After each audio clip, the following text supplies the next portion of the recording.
Ma belle-mère, Margaret, se présentait toujours comme la femme la plus vertueuse et la plus pieuse du monde. Elle imposait des règles strictes, me contraignant à vivre chez elle comme une nonne cloîtrée. Mais un après-midi, rentrant à l'improviste pour prendre des papiers, je la surpris en train de cacher frénétiquement un jeune homme qui aurait très bien pu être son fils, dans un bracelet de bras ancien en acajou massif. Je me suis immédiatement approché en silence. J'ai fait glisser le lourd loquet en laiton de l'extérieur, les verrouillé, et j'ai sorti mon téléphone portable pour appeler mon beau-père. Je lui ai dit de rentrer immédiatement pour nettoyer ce bracelet, que c'était de la plus haute importance. Pourquoi avais-je entraîné la femme la plus influente de la famille de mon mari dans une telle humiliation et un tel déshonneur? L'histoire a commencé il y a 3 ans, lorsque je suis devenu officiellement membre de la famille Preston. De l'extérieur, on aurait dit que j'avais de la chance. Mon beau-père, Charles, était un juge fédéral à la retraite, un homme à l'allure toujours solennelle et sévère, qui plaçait l'honneur familial au-dessus de sa propre vie.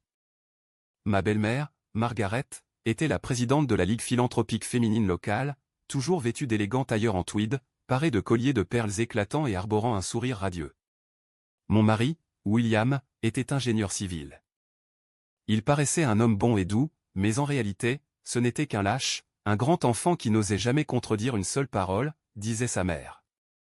Dans cette immense propriété de 3 étages, située dans l'un des quartiers résidentiels les plus huppés et sécurisés de Greenwich, dans le Connecticut, tout était agencé avec une telle perfection qu'il en était étouffant. La parole de Margaret était loi. Et moi, directrice marketing d'une grande entreprise, avec un salaire mensuel à 6 chiffres, une femme qui s'était offert une voiture de luxe avant même de se marier, j'étais traité par elle comme une simple servante, un instrument au service des apparences d'une famille si respectable. Je me souviens très bien d'un dîner 3 jours seulement avant l'incident. Le silence était tel qu'on aurait pu entendre le cliquetis des couverts sur la porcelaine fine. Je revenais d'une réunion avec un client, encore vêtu de ma robe de bureau, une robe courte sous le genou, et d'un élégant collier bateau, d'une discrétion absolue. Pourtant, dès que Margaret m'aperçut, elle fronça les sourcils. Son regard perçant me scruta de la tête aux pieds, comme si elle contemplait une chose obscène. Une femme mariée se doit de soigner son apparence. Tu vas travailler, pas défiler sur un podium, pour porter une robe aussi suggestive et provocante. La famille Preston est une famille prestigieuse, attachée à une tradition de bienséance qui remonte à plusieurs générations. Quand tu sors dans la rue, on ne te critique pas. On critique cette maison, car elle ne sait pas comment élever sa belle-fille. Dès demain. Débarrasse-toi de toutes ces robes décolletées et à manches courtes.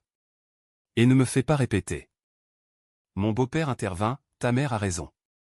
La belle-fille de cette maison doit se montrer discrète, marcher avec mesure et parler à voix basse. William, comment se fait-il que, en tant que son mari, tu ne saches pas tenir tête à ta femme et que tu la laisses s'habiller de façon si ostentatoire? Que vont penser nos connaissances? L'honneur de cette famille ne saurait être souillé par une femme. Oui, je m'en souviendrai. Je ferai plus attention, répondis-je en baissant la tête docilement à ces vaines leçons, comme je l'avais fait des centaines de fois ces 3 dernières années. William, assis à côté de moi, gardait les yeux rivés sur son assiette, sans dire un mot pour me défendre.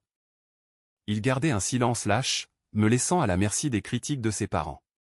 Ma patience ne venait ni de la peur ni de la faiblesse, mais de mon éducation dans une famille vraiment respectable. Mes parents m'ont toujours inculqué la valeur de la patience pour préserver la paix familiale.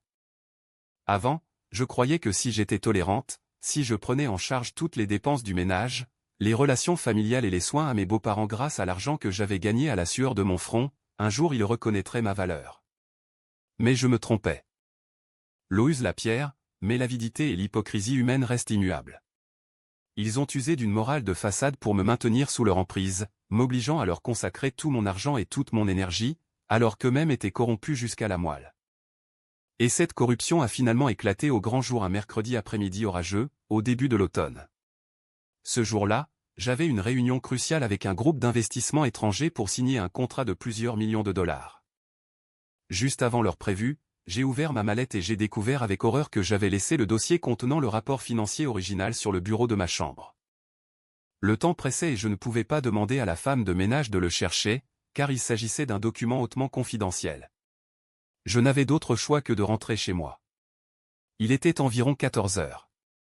La résidence sécurisée était plongée dans une atmosphère calme et humide. Charles avait sa partie de poker hebdomadaire au country club et ne rentrerait qu'à la tombée de la nuit. William était sur un chantier. Je me trouvais dans la propriété en banlieue et je savais que Margaret avait donné congé à la gouvernante pour qu'elle rende visite à sa famille. La maison aurait dû être complètement vide, ou à moins que Margaret ne soit là pour se reposer. J'ai déverrouillé la porte avec mon empreinte digitale. Le bip était presque inaudible. À peine avais-je franchi le seuil en chêne massif qu'un vague malaise m'envahit. L'intérieur était plongé dans un silence de mort, mais une odeur étrange flottait dans l'air. Ce n'était ni l'encens de cèdre que Charles brûlait habituellement, ni mon parfum de rose délicat. C'était l'odeur d'une eau de Cologne bon marché pour hommes, le genre d'alcool pénétrant que portent les fêtards prétentieux des fraternités étudiantes. J'ai plissé les yeux et me suis penché pour regarder le meuble à chaussures. Juste à côté des pantoufles moelleuses de Margaret se trouvait une paire de baskets montantes pour hommes, des contrefaçons bon marché dont les semelles étaient encore tachées de boue rouge. J'étais absolument certaine qu'elles n'appartenaient ni à William ni à mon beau-père. Il ne portait que des derbies en cuir foncé. Alors, à qui appartenaient ces baskets?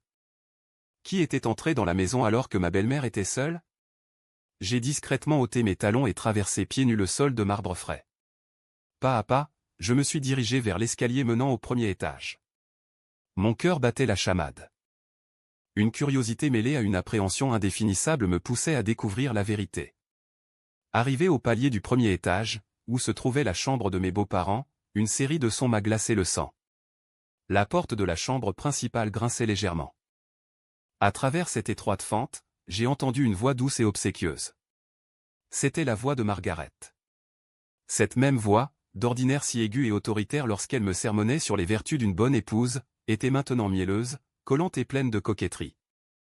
Elle était accompagnée de la voix d'un homme inconnu, jeune et grave, au ton nettement moqueur. Il chuchotait et riait dans ce qui était censé être le sanctuaire le plus sacré de Charles. J'ai retenu mon souffle, me suis plaqué contre le mur et j'ai jeté un coup d'œil furtif par l'entrebâillement. La scène que j'ai vue m'a presque donné envie de vomir.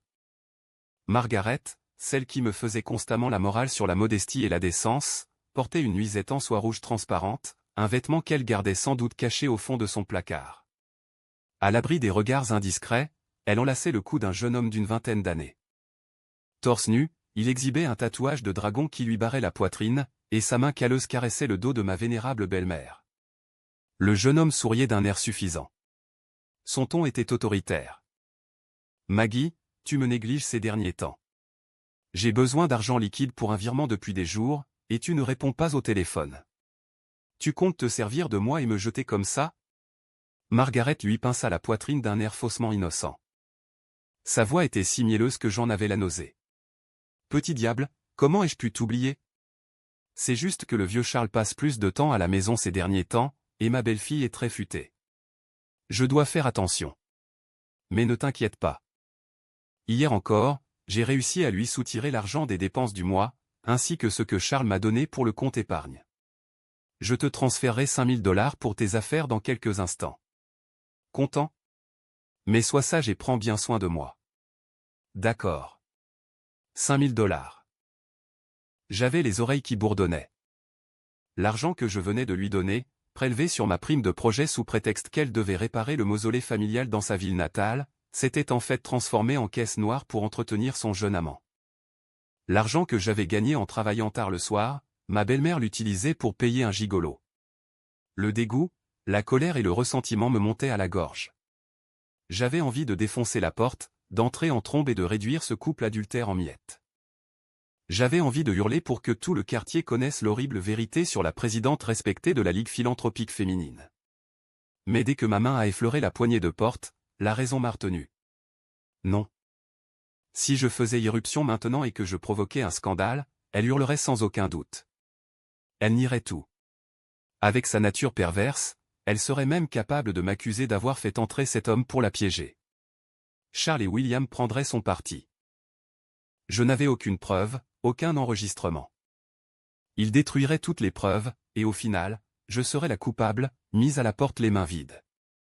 Dans le monde des affaires, je suis une femme qui a mené 1000 batailles. Je sais que pour vaincre un ennemi, on ne peut pas se laisser emporter par la colère. Il faut faire preuve de sang-froid pour tendre un piège parfait, pour qu'il y tombe de lui-même et ne puisse plus jamais relever la tête. Alors que je reculais, M'apprêtant à sortir mon téléphone pour les enregistrer discrètement, un imprévu se produisit. Le téléphone m'échappa des mains et heurta le mur avec un bruit sec. Le bruit était faible, mais dans ce silence, il résonna comme une explosion. Dans la pièce, les rires et les chuchotements cessèrent aussitôt. « Qui est là » s'écria Margaret d'une voix alarmée, accompagnée du grincement du lit. Je me suis agrippé à ma poitrine. Le souffle court, le cœur battant la chamade, je savais que j'étais prise au dépourvu. Je ne pouvais plus hésiter une seconde. Je me redressai, m'éclaircis la gorge et montai les dernières marches d'un pas décidé, comme si je venais de descendre. « Maman, tu es rentrée ?» Je suis revenu chercher des papiers, criai-je en m'efforçant de garder un ton calme et naturel. Dans la chambre, un chaos de bruit éclata, des pas précipités, des objets qui tombent et des respirations haletantes et terrifiées. « Merde, c'est ma belle-fille. Enfile le grillage. Vite. Si elle te voit, on est fichu. » La voix de Margaret tremblait, un sifflement chargé de panique absolue. « Quel grillage ? Il est trop petit, madame, » murmura l'amante terrifiée. « Enfile-le. Ne discute pas. Reste immobile. Dès qu'elle sera partie, je l'ouvrirai. » J'ai clairement entendu le grincement de l'imposante armoire en acajou massif, suivi du claquement des portes qui se refermaient. J'ai pris une profonde inspiration, poussé la porte de la chambre et suis entré. Margaret se tenait au milieu de la pièce. Elle avait enfilé à la hâte un épais peignoir qui la couvrait de la tête aux pieds. Ses cheveux étaient en désordre, son visage rouge, son front perlé de sueur et sa poitrine se soulevaient sous l'effet de l'agitation. En me voyant, elle a sursauté et a tenté d'esquisser un sourire forcé et pathétique. « Oh, Valérie, tu n'avais pas dit que tu avais une réunion importante cet après-midi ? Pourquoi es-tu rentrée à cette heure-ci » balbutia-t-elle, les yeux constamment rivés sur l'armoire fermée, dans un coin de la pièce. Je suis resté impassible, ne laissant transparaître aucune émotion. Je suis passé calmement devant elle et me suis dirigé directement vers le bureau pour prendre mon dossier. Oui, j'ai oublié des papiers et j'ai dû revenir les chercher. Tu faisais la sieste ? Je t'ai réveillé ? Vous m'avez réveillé, demandai-je en laissant mon regard parcourir le lit défait.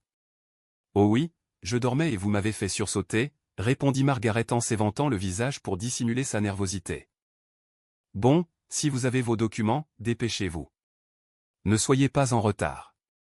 Le travail de votre entreprise est très important. Elle cherchait à me mettre à la porte au plus vite. Le ridicule de cette femme qui se donnait toujours des airs de vertu me fit ricaner. Je pris le dossier et me retournai pour partir. Margaret poussa un soupir de soulagement. Ses épaules se détendirent un instant, mais elle était loin de se douter que le spectacle allait commencer.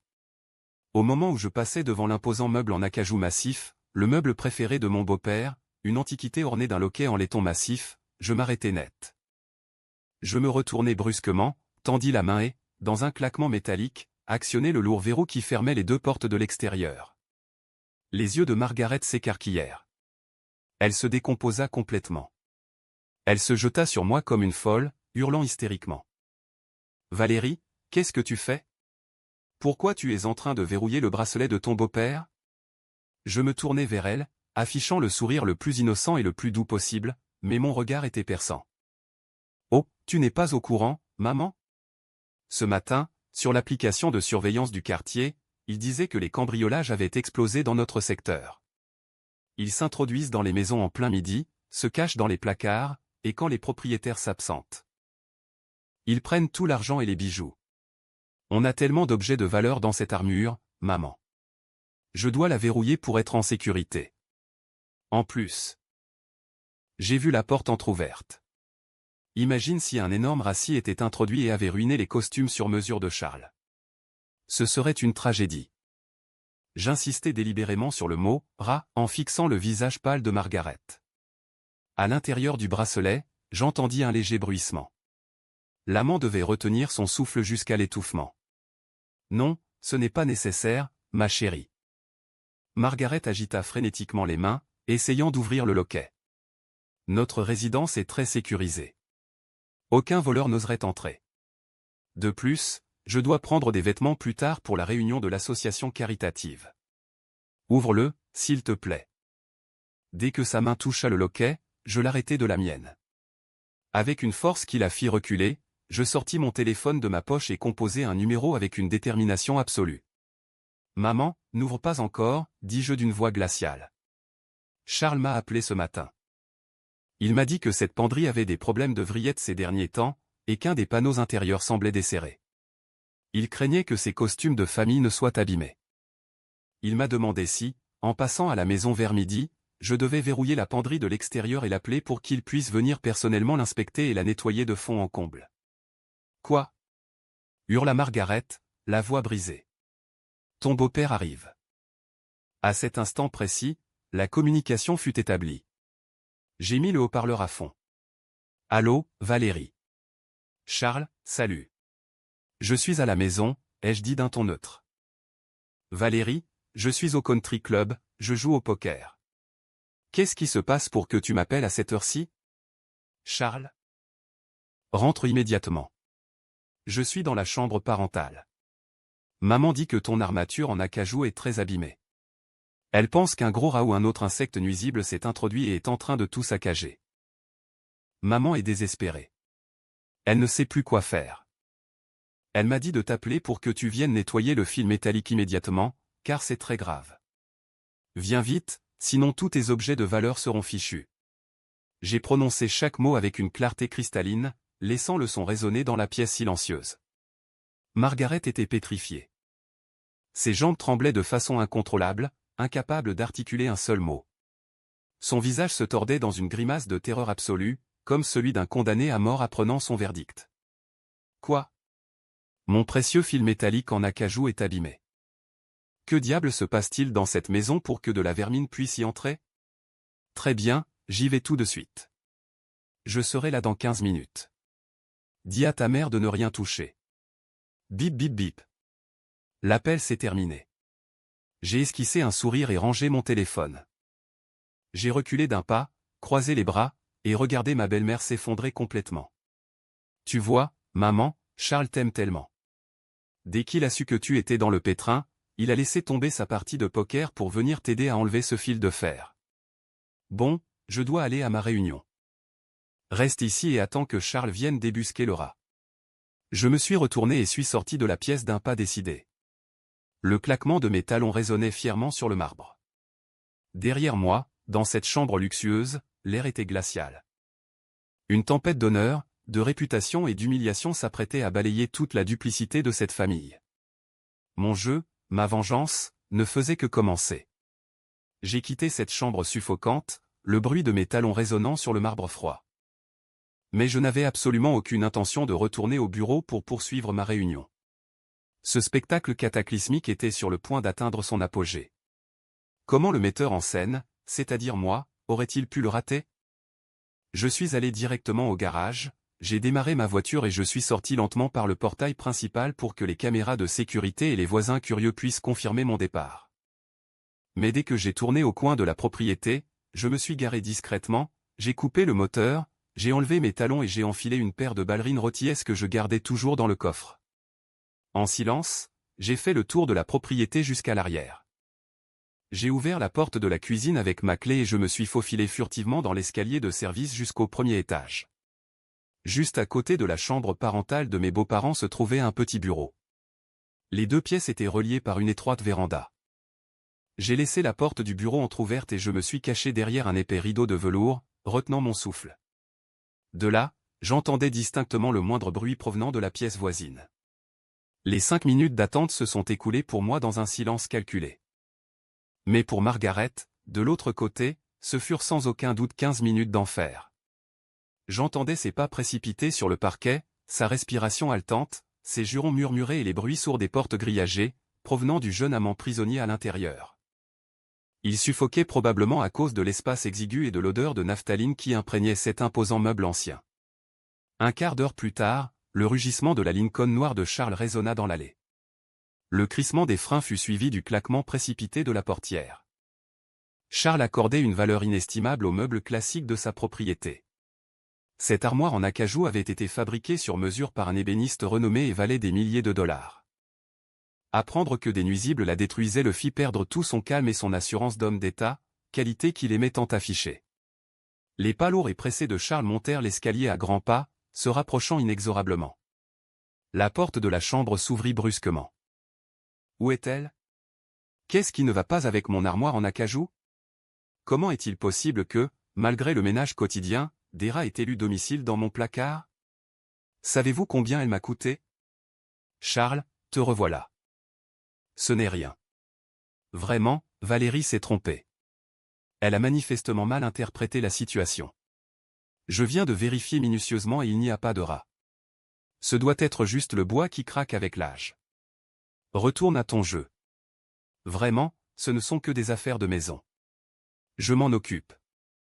Derrière le rideau, un sourire froid se dessina sur mes lèvres. Son mensonge était trop maladroit, sa voix tremblante, sa respiration haletante.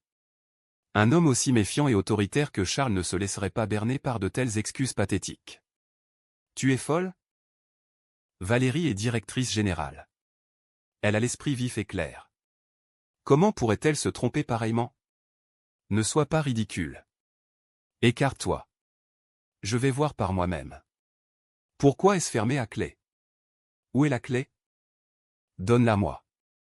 Charles, je t'en supplie. N'ouvre pas. C'est un vrai bazar à l'intérieur. Mes sous-vêtements sont éparpillés partout. Si tu ouvres, ce sera la honte. Je rangerai plus tard et tu pourras regarder. S'il te plaît, n'ouvre pas. On entendit des bruits de lutte. J'imaginais Margaret, désespérée, agrippée au bras de son mari, tentant de toutes ses forces de l'empêcher d'approcher du fil barbelé. Mais plus elle essayait, plus la jalousie grandit dans l'esprit de Charles. L'orgueil d'un homme patriarcal ne lui permettait pas d'être défié par sa femme dans sa propre chambre. Lâche-moi. Qu'est-ce que tu caches là-dedans avec une telle panique? Qu'importe si c'est en désordre. Il n'y a personne d'autre dans cette maison que toi et moi. Ou bien caches-tu de l'argent? Je te le dis, écarte-toi avant que je ne perde patience. Vraiment, n'ouvre pas. Je t'en supplie. Charles. Après toutes ces années de mariage, écoute-moi au moins une fois. N'ouvre pas cette porte. Une gifle retentit. Charles avait dû frapper Margaret pour la faire reculer. J'entendis le corps de Margaret s'écraser au sol, suivi de sanglots inconsolables. Je n'éprouvais pas la moindre pitié. Ce châtiment était amplement mérité pour ce qu'elle m'avait fait, à moi et à notre famille. Puis on entendit le cliquetis métallique du loquet en laiton. Charles l'ouvrait. À cet instant, le temps sembla s'arrêter. J'ai collé mes yeux à la fente du rideau, le cœur battant la chamade, attendant que la bombe à retardement explose. Cric. Les lourdes portes en acajou s'ouvrirent en grand. C'était une image que Charles ne pourrait probablement jamais effacer de sa mémoire. Le jeune homme tatoué, complètement nu, à l'exception d'un caleçon mal ajusté, transpirant et le visage aussi pâle qu'un fantôme, était recroquevillé dans un coin du grillage. Une odeur de colonne bon marché mêlée à une sueur aigréée à de la naphtaline emplissait la pièce. Il était si terrifié que ses dents claquaient, ses grands yeux exorbités fixés sur Charles. Un silence de mort s'installa. J'entendais la respiration haletante du jeune homme et les halètements rauques de Charles. Un homme qui avait vécu toute sa vie fier du nom prestigieux de sa famille, de sa femme exemplaire, présidente d'une association caritative, était maintenant témoin, de ses propres yeux, d'un garçon de l'âge de son fils, nu, caché dans le placard de sa femme. Cette vérité crue et sordide fut comme un coup de massue porté à son orgueil, brisant la façade de décence qu'il avait mis des décennies à construire. Quoi? Qu'est-ce que c'est que ça, Margaret? Qui est ce type? Pourquoi est-il nu, caché dans mon harnais? Expliquez-moi. Que faisiez-vous dans cette maison? Charles, écoutez-moi, je vous en prie. Ce n'est pas ce que vous croyez. Ce garçon, c'est le plombier. Il est venu réparer une canalisation dans la salle de bain principale. Ses vêtements ont été trempés et il les a enlevés. À ce moment-là, Valérie est arrivée soudainement et il a eu peur qu'elle se méprenne. C'est pour ça qu'il s'est caché dans le harnais. Je vous jure, Charles, je n'ai rien fait de mal. Un mensonge si pathétique et stupide qu'il en était absurde. Un plombier qui se cache de sa belle-fille. Ces excuses ridicules ne firent qu'attiser la rage de Charles. Un étudiant tatoué, torse nu, caché dans le placard de la propriétaire. Et une femme tremblait dehors, vêtue d'une simple nuisette de soie rouge.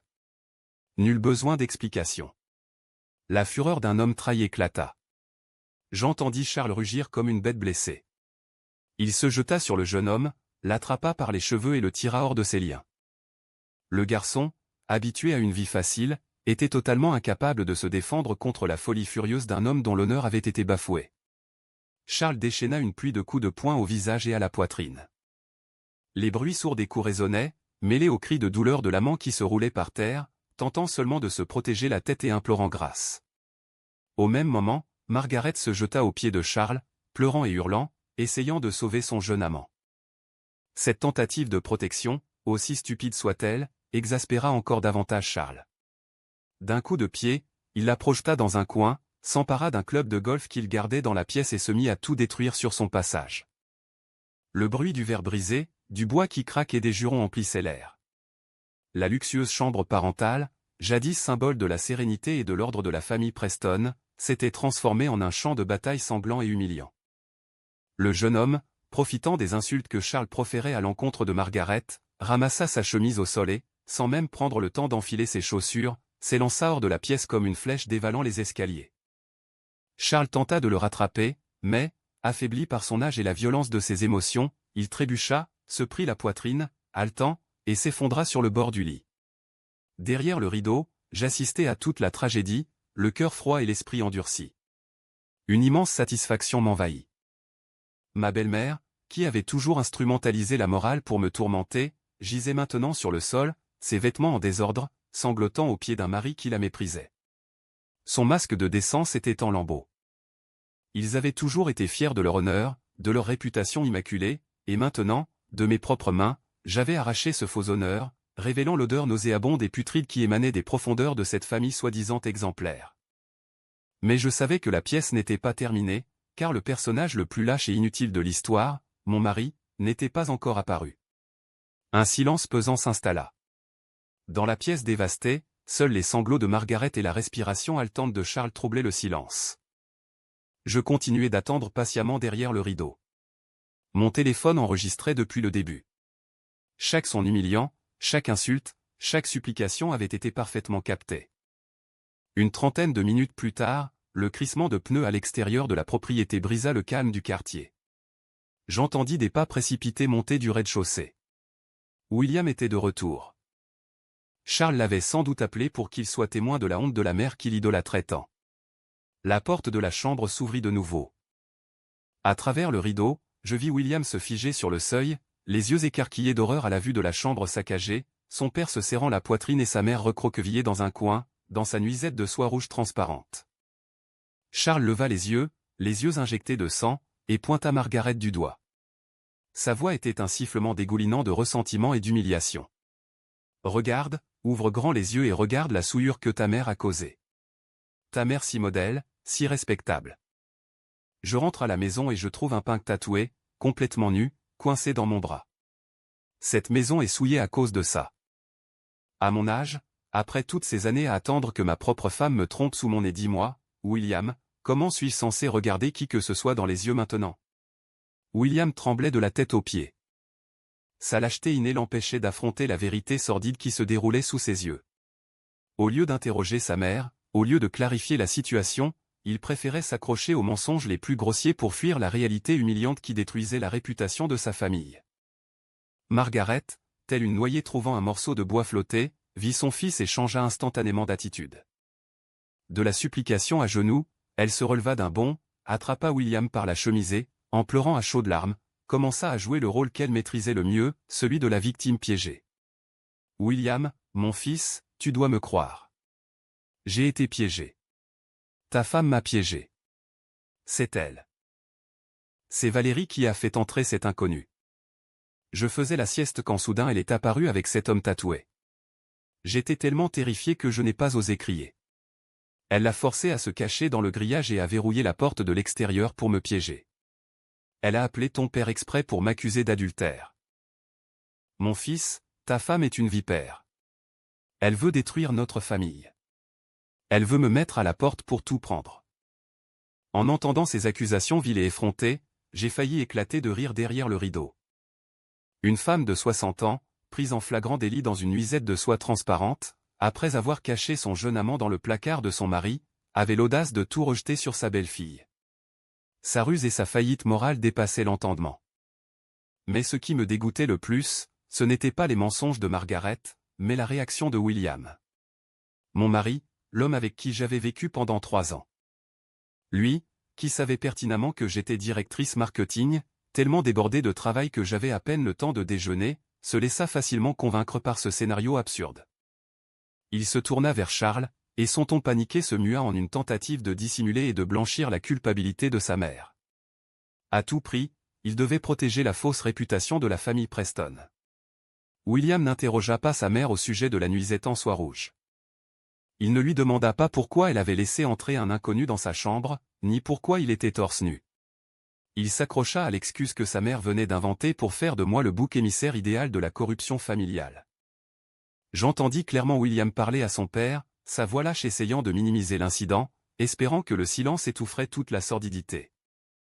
Il conseilla à son père de ne pas faire de scandale, de peur que les voisins n'apprennent la nouvelle et que cela nuise à sa réputation au country club. Il affirma fermement que sa mère avait été une femme irréprochable toute sa vie et qu'elle ne pourrait jamais commettre un acte aussi dépravé, et que tout était sans aucun doute de ma faute. La belle-fille rancunière qui, exaspérée par les règles strictes de la famille, avait ourdi un complot de vengeance. Un nœud se forma dans ma gorge, non pas de tristesse, mais d'un dégoût viscéral. J'avais cru que malgré sa faiblesse et son obéissance aveugle à sa mère, William conservait au moins une once de raison, une once de capacité à distinguer le bien du mal. Mais aujourd'hui, face à l'honneur familial, il était prêt à piétiner sa femme, à faire d'elle une criminelle, celle qui s'était tant dévouée à lui, juste pour protéger la façade trompeuse de sa mère. Amour, respect, devoir conjugal, tout cela n'était que futilité dans cette maison. Ils étaient une meute de loups affamés, se nourrissant de mensonges et prêts à dévorer quiconque menaçait leurs intérêts et leur réputation. À cet instant, mon téléphone vibra dans ma poche. Le nom de mon mari s'afficha à l'écran. Je pris une profonde inspiration. Je reculai silencieusement, quittai le bureau, descendis furtivement l'escalier de service sombre et quittai la pièce. J'ai mangé sans faire de bruit. Arrivé à ma voiture, garée un peu plus loin, je me suis installé au volant. J'ai remonté les vitres et j'ai répondu en glissant mon doigt sur l'écran. Parle. Je t'écoute, dis-je d'une voix froide, aussi calme que la surface d'un lac en automne. À l'autre bout du fil, la voix de Williams rugit, chargée d'une rage extrême. Mais je savais pertinemment que cette rage n'était qu'un masque pour dissimuler la lâcheté et l'humiliation qui le rongeaient. Où es-tu? Rentre immédiatement. Tu es vraiment intelligente, n'est-ce pas, Valérie? As-tu appris à utiliser des stratagèmes malhonnêtes pour faire entrer un inconnu dans la maison, l'enfermer dans un placard et accuser ma mère d'adultère? Tu veux détruire cette famille. N'est-ce pas? Tu crois que le domaine des Preston est un marché aux puces où tu peux faire tout ce qui te plaît? Mon père est à la maison, il fait une crise cardiaque. Reviens et mets-toi à genoux pour implorer leur pardon. Assise dans la voiture, fixant à travers le pare-brise l'imposante propriété des Preston, un sourire amer et méprisant se dessina sur mes lèvres. L'impudence humaine est sans limite. Non seulement il m'attaquait, mais il voulait aussi que je m'agenouille et que je m'excuse pour cet acte ignoble. Un péché commis par sa propre mère. Je n'ai pas élevé la voix. Je n'ai pas crié, et je n'ai pas perdu de temps à me défendre ou à m'expliquer à ceux qui ferment délibérément les yeux sur la vérité. Les mots sont inutiles. J'ai utilisé le ton le plus calme et le plus sec possible, en insistant sur chaque syllabe pour qu'elle transperce les oreilles de mon lâche mari. William, écoute-moi attentivement. Premièrement, je suis au bureau pour finaliser un contrat de plusieurs millions de dollars, dont une part importante sert à faire vivre ta précieuse famille chaque mois. Deuxièmement, je n'ai pas le temps d'embaucher des gigolos et de les ramener à la maison pour m'amuser comme le fait ta mère. Troisièmement, si toi et ton père préférez croire au pathétique numéro de victime de Margaret, c'est votre problème. Enfermez-vous et consolez-vous mutuellement. Ne m'entraînez pas dans les problèmes de votre famille. J'ai marqué une pause, laissant le silence glacial s'installer, puis j'ai porté le coup de grâce. Oh, et une dernière chose. Dis à ta mère de vérifier si son jeune amant a laissé quelque chose dans sa valise. Fuite précipitée. Juste un petit pourboire. Au revoir. Sans attendre sa réponse, j'ai raccroché brusquement. Je me suis adossé au siège, serrant le volant si fort que mes jointures blanchissaient. Au fond de moi, il ne restait plus une once de chaleur pour cette famille pourrie. Toute la patience, tous les sacrifices des 3 dernières années étaient réduits à néant. La famille Preston voulait se servir de sa bassesse pour me coincer. Ils voulaient me faire porter le chapeau pour protéger la réputation sordide de Margaret. Très bien. Le moment était venu de leur montrer de quoi j'étais capable. La femme qu'ils avaient toujours méprisée, la belle-fille qu'ils pensaient pouvoir piétiner à leur guise, serait celle qui, à elle seule, briserait l'autel de leur fausse moralité familiale. J'ai regardé l'écran de mon téléphone où était enregistré l'enregistrement audio de plus de 30 minutes. Chaque gémissement, chaque confession concernant les milliers de dollars que Margaret dépensait pour entretenir son amant. Mais je savais qu'un simple enregistrement ne suffirait pas à les faire sombrer dans l'abîme. Il me fallait preuves irréfutables. Des preuves concrètes, noir sur blanc, avec les montants des transferts clairement indiqués. Le moment était venu de retracer tous les flux financiers, les dépenses suspectes, les factures d'hôtel de luxe que Margaret avait sans aucun doute réglées avec mon argent et celui de Charles. La traque ne faisait que commencer, et je ne laisserai plus jamais personne dans cette famille relever la tête. Assise dans la voiture, je pris une profonde inspiration pour retrouver mon calme. La tempête de colère qui grondait en moi s'était apaisée, laissant place à une logique froide et implacable. Les Preston pensaient pouvoir me faire céder par des accusations effrontées. Ils croyaient qu'une belle fille soumise, terrifiée par le scandale, ravalerait sa fierté et se tairait. Ils se trompaient. Quand une femme est poussée à bout, quand sa dignité et son sacrifice sont impitoyablement bafoués, sa résistance est plus dévastatrice que n'importe quel ouragan. La première chose à faire était de ne pas rentrer à la maison pour discuter ou m'expliquer. Contre ces impudents, les mots sont l'arme la plus inutile. La seule chose qui pourrait les faire taire, la seule chose qui pourrait faire tomber le masque de moralité de Margaret. Devant Charles et William se dressait une preuve. Une preuve irréfutable, incontestable, noir sur blanc, avec des chiffres précis au centime près. J'ai démarré la voiture, mais je ne suis pas retourné au bureau. Je me suis rendu directement dans un café tranquille et discret de Greenwich Avenue. J'ai commandé un café noir, sans sucre, son amertume, en descendant dans ma gorge, m'a permis de me vider complètement l'esprit. J'ai ouvert mon ordinateur portable, connecté à un réseau sécurisé, et j'ai commencé mes recherches. Margaret s'était toujours enorgueillie d'être une femme travailleuse, celle qui gérait les finances familiales chaque mois. Outre l'importante pension de Charles, elle me réclamait une somme considérable pour les dépenses du ménage, soit $2000, sous prétexte de la hausse des prix et de la nécessité d'acheter des produits bio. Et des compléments alimentaires pour son mari et son fils. En plus de ça, toutes les 2 semaines, elle inventait un prétexte pour me soutirer de l'argent, un voyage avec une association caritative, l'anniversaire d'un proche, un don pour l'église. Je n'ai jamais été avare avec ma famille. Je pensais que si je gagnais bien ma vie, il était de mon devoir de prendre soin de mes beaux-parents. Mais l'enregistrement de cet après-midi-là m'a ramené brutalement à la réalité. Hier encore, j'avais réussi à lui soutirer l'argent des dépenses du mois. Je te vire $5000 pour tes affaires dans quelques minutes. $5000. Cette somme avait forcément été virée. Une gigolo tatouée ne se donnerait pas la peine de retirer de l'argent liquide. Et je connaissais très bien les habitudes de Margaret. Elle n'était pas très douée en informatique. Dès qu'elle devait faire une opération bancaire via une application, elle demandait de l'aide à William ou allait directement à l'agence Chase Bank près de chez nous. Mais dernièrement, je l'avais surprise à utiliser en cachette un vieil iPad que William n'utilisait plus. À plusieurs reprises, en traversant le salon, je l'avais surprise à couvrir précipitamment l'écran dès qu'elle me voyait approcher. Je souris intérieurement. Margaret, ma chère belle-mère, crois-tu vraiment pouvoir tromper ta belle-fille, experte en marketing qui a déjà eu affaire à des centaines de combines en entreprise? Comment comptes-tu me berner avec tes tentatives maladroites de dissimulation? Je pris mon téléphone et ouvris l'application de gestion des appareils connectés. Au début de mon mariage, pour moderniser la sécurité et les fonctionnalités domotiques de la maison, j'avais personnellement configuré tout le réseau Wi-Fi et l'identifiant Apple partagé pour les appareils de la maison.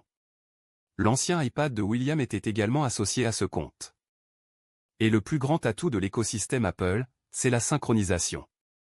Je me connectais à iCloud depuis mon ordinateur portable. Mes doigts tapotaient le clavier avec une rapidité et une précision imperturbables. En moins de 10 minutes, toutes les données de l'iPad de Margaret s'affichèrent, la galerie photo, l'historique de navigation et, surtout, l'historique des conversations e-messages et WhatsApp, qu'elle avait synchronisé pour plus de confort. J'ai ouvert WhatsApp et j'ai cherché des noms suspects dans ses contacts. Elle n'avait pas enregistré son amant sous les noms de « chéri » ou « bébé ». Elle était plus rusée. Elle l'avait enregistré sous le nom de son neveu, Tyler B, un alibi parfait pour tromper Charles et William s'ils y jetaient un œil. Mais les messages ont révélé une vérité sordide et écœurante. La conversation s'étendait sur les 6 derniers mois. Des centaines de textos flirteurs, des mots doux de Margaret à ce jeune homme nommé Tyler. Il se plaignait constamment d'être à court d'argent, de ses dettes, de son besoin d'une nouvelle moto ou du dernier smartphone. Et chaque fois que Margaret lui envoyait docilement de l'argent, les captures d'écran des virements réussis qu'elle lui envoyait par WhatsApp pour prouver son amour étaient là. J'ai conservé toutes les captures d'écran de ces transactions, $500, $1000, $2000, et la plus récente, à 14 heures, ce même jour, juste après mon départ de la maison, un virement de $5000 du compte Chase de Margaret vers un compte au nom de Tyler Jenkins.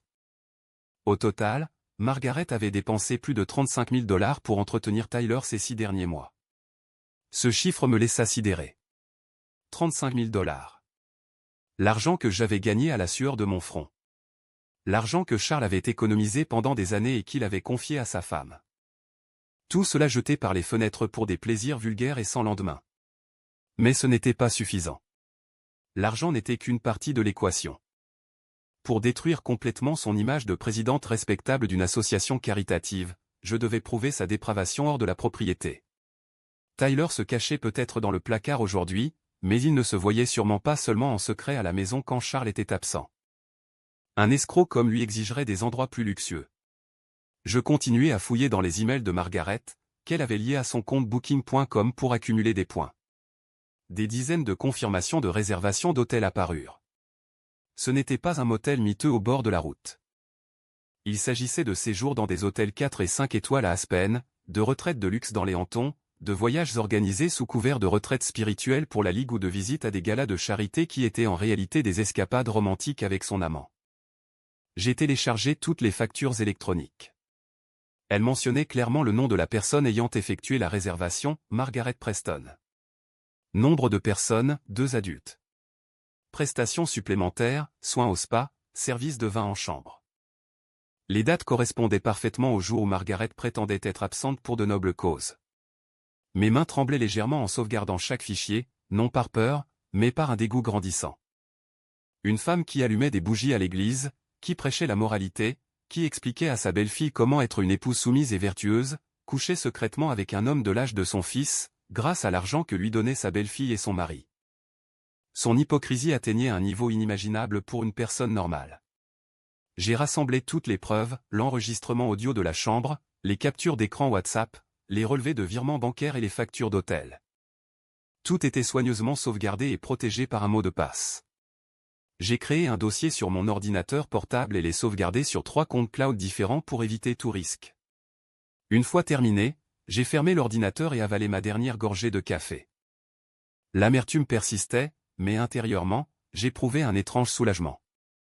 J'étais prête à en découdre. Il ne me restait plus qu'à attendre que la famille Preston termine la pitoyable pièce qu'ils avaient eux-mêmes écrite. Je suis retourné au bureau et j'ai repris mon travail avec le plus grand calme et professionnalisme. Personne dans l'entreprise n'a remarqué que le redoutable chef de service venait de subir un véritable séisme dans sa vie conjugale. À cet instant précis, ma carrière et mon indépendance financière étaient les seules choses qui comptaient, le rempart le plus solide qui m'empêchait de m'effondrer. Vers 18 heures, mon téléphone a sonné à nouveau. C'était Charles. J'ai laissé sonner 3 fois avant de répondre lentement, d'un ton respectueux, mais avec une froideur invisible. « Bonjour, Charles. » La voix de Charles, à l'autre bout du fil, était rauque, épuisée, comme s'il avait pris 10 ans en un après-midi. Il ne criait pas comme à la maison, et ne semblait pas croire au scénario de la belle-fille maléfique que William et Margaret avaient inventé. Charles était un ancien juge fédéral. Son intelligence et sa méfiance ne lui permettraient pas d'être dupé aussi facilement que son fils, plus faible. « Valérie, es-tu encore au bureau? Quand rentres-tu? » « Oui, Charles. Je termine quelques affaires. J'avais une réunion importante avec des partenaires étrangers aujourd'hui pour conclure un gros contrat, donc je rentrerai tard. Au fait, quand je suis retourné chercher mes papiers à midi, j'ai vu maman, l'air paniqué. Qui disait qu'un énorme rat était en train de détruire le fil métallique de ton bras en acajou? J'ai dû verrouiller la porte et t'appeler pour que tout ne soit pas abîmé. As-tu vérifié le fil métallique? Tout va bien? As-tu attrapé le rat? J'ai délibérément insisté sur le mot « rat » d'un ton parfaitement innocent. Un long silence suivit. J'entendis le soupir résigné de Charles.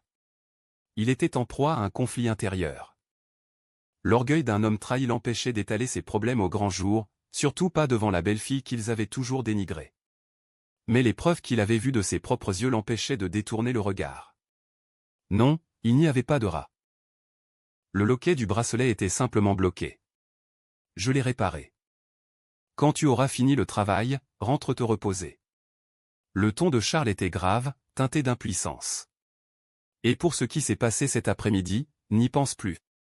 Ta mère est nerveuse ces derniers temps. Elle s'imagine des choses.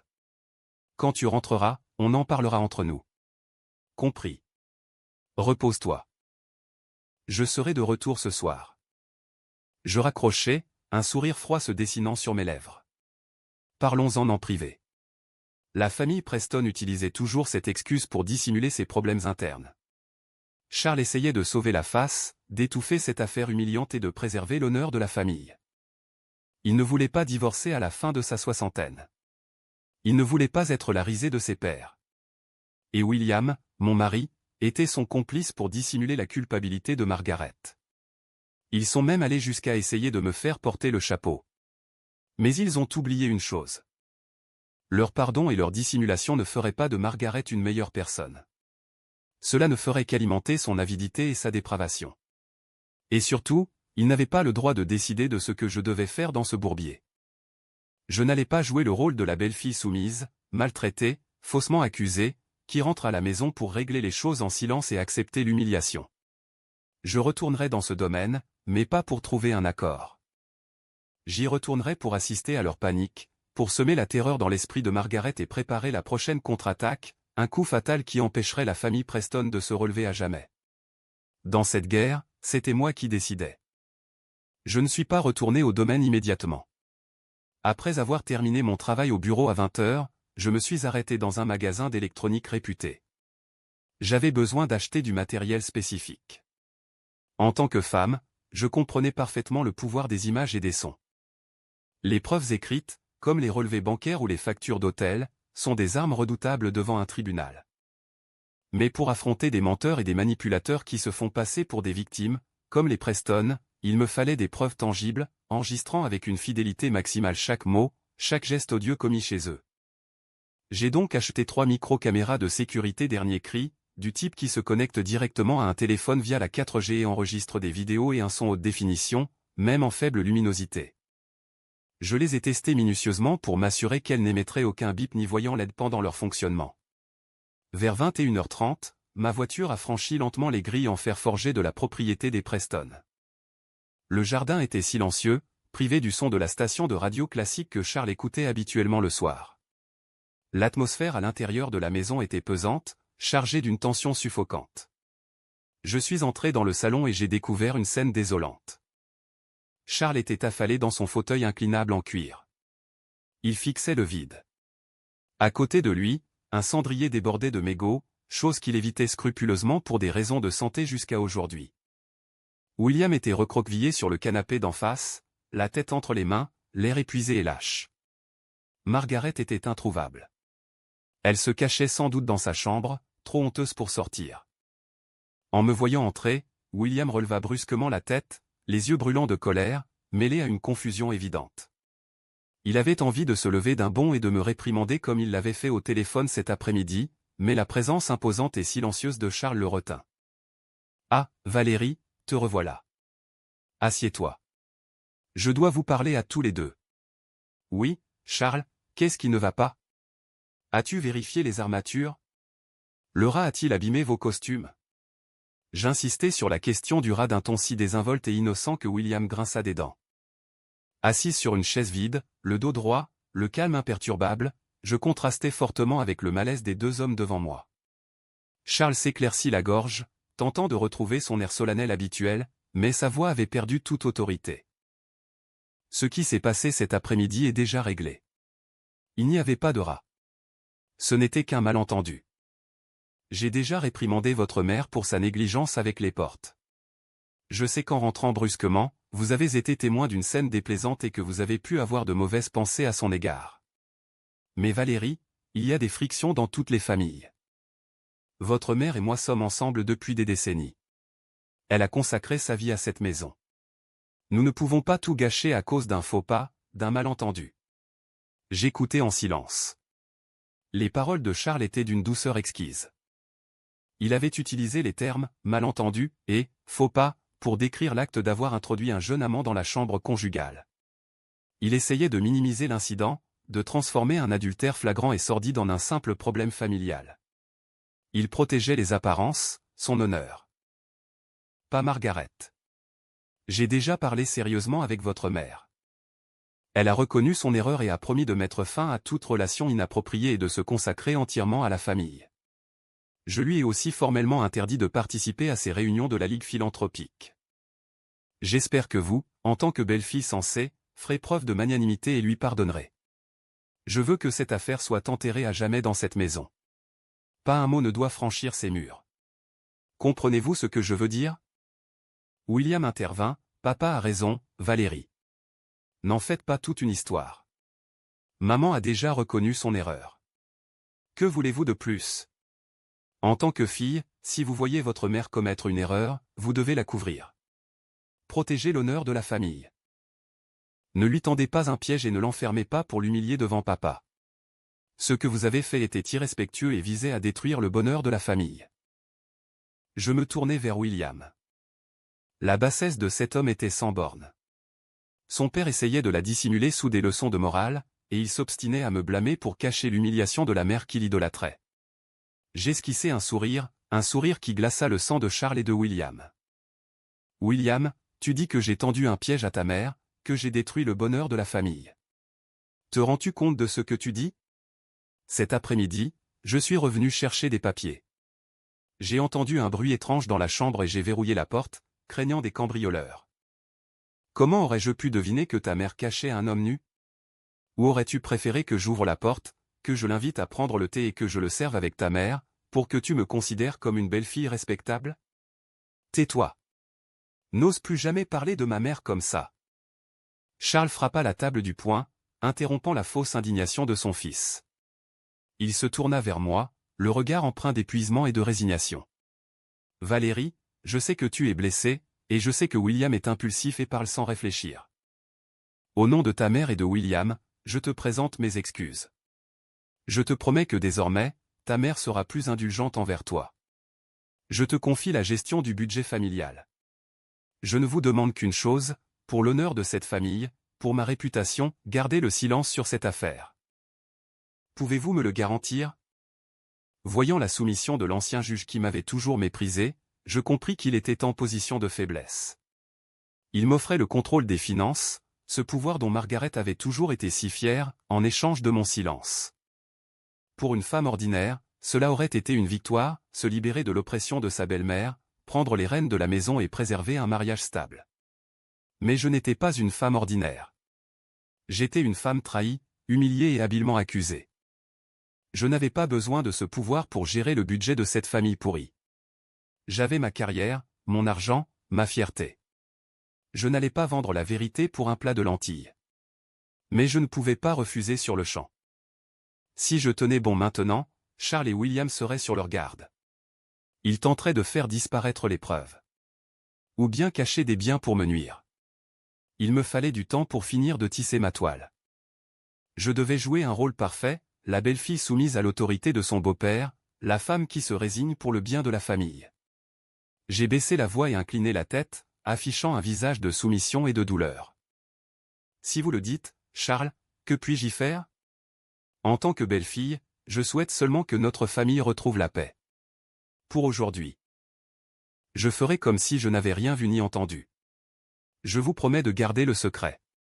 J'espère seulement que maman et William comprendront mes intentions et ne m'en voudront plus. Bien. Très bien. Je savais que vous étiez une fille sensée. William, avez-vous entendu?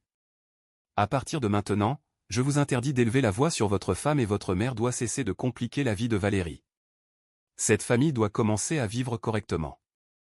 J'ai hoché la tête docilement et demandé la permission de me retirer dans ma chambre, prétextant l'épuisement. William me suivit, toujours furieux, mais sans oser dire un mot de plus. Ce soir-là, prétextant une heure de travail tardive, il prit un oreiller et une couverture et alla dormir dans son bureau. J'étais soulagé de ne pas avoir à partager mon lit avec ce lâche qui me donnait la nausée.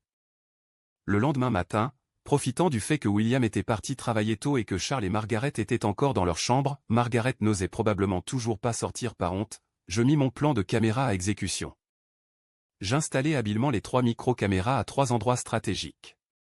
L'une était cachée dans un pot d'orchidées du salon, avec un angle de vue couvrant tout le canapé et l'entrée. Une autre se trouvait dans le distributeur de serviettes en papier de la cuisine. Et la dernière, la plus importante, était dissimulée dans un coin discret de la bibliothèque du bureau de Charles, là où Margaret avait l'habitude de se faufiler pour voler de l'argent à son mari. Tous les appareils étaient connectés et fonctionnaient parfaitement avec mon téléphone. Désormais, chaque mensonge, chaque complot, chaque calcul ignoble de la famille Preston serait diffusé en direct sur l'écran de mon téléphone. Ils pensaient m'avoir fait taire par un arrangement secret. Ils pensaient que j'étais devenu une marionnette soumise. Ils se trompaient. La mascarade était terminée. Désormais, je serais celui qui tirerait les ficelles, et j'étais impatient de voir comment, sans ma présence, cette famille si respectable se déchirerait pour dissimuler ses propres turpitudes. Dans les jours qui suivirent cette fausse trêve, le domaine des Preston sombra dans un silence quasi absurde. Ce n'était pas la paix. C'était le silence d'un tombeau qui tente de masquer son odeur nauséabonde. Margaret semblait s'être enfermée sur elle-même. Elle ne s'habillait plus pour aller à ses réunions caritatives. Elle ne hurlait plus d'ordre à la gouvernante. Et surtout, elle évitait mon regard. Chaque fois que je rentrais du travail, elle débarrassait la table en silence, mangeait à peine et se retirait rapidement dans sa chambre. Charles gardait une attitude grave et distante. Il gérait les finances d'une main de fer, coupant net la caisse noire dans laquelle Margaret puisait habituellement. William essayait de faire comme si de rien n'était, mais la honte et un sentiment de culpabilité, non pas pour avoir mal agi, mais pour l'humiliation infligée à sa famille, le rendaient taciturne et renfermé. Je savais pourtant que ce calme apparent ne durerait pas. Un parasite habitué à vider les veines comme Tyler ne lâcherait pas une mine d'or comme Margaret aussi facilement, surtout maintenant qu'il détenait l'arme la plus redoutable, l'honneur de la famille d'un ancien juge fédéral. Comme je m'y attendais, 5 jours plus tard, la tempête éclata. C'était vendredi après-midi.